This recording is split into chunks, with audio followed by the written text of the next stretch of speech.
Go to Ultimate CSV Importer Pro.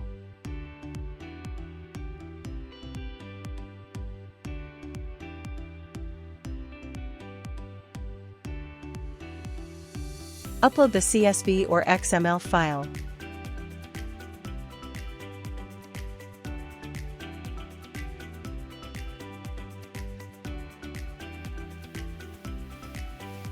Then choose the post type and click Continue.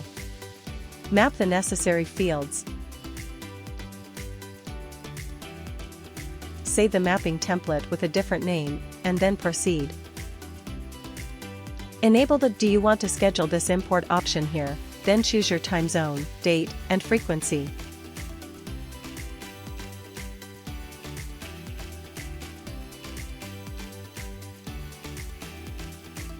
Once you have done so, mark your schedule time.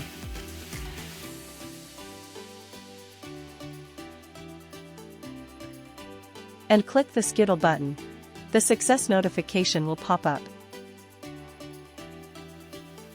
The process can now be checked from the Manager area by going to Smart Schedule and checking the schedule.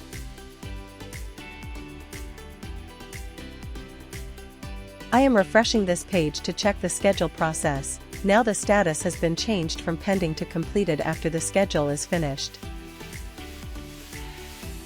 Thanks for watching.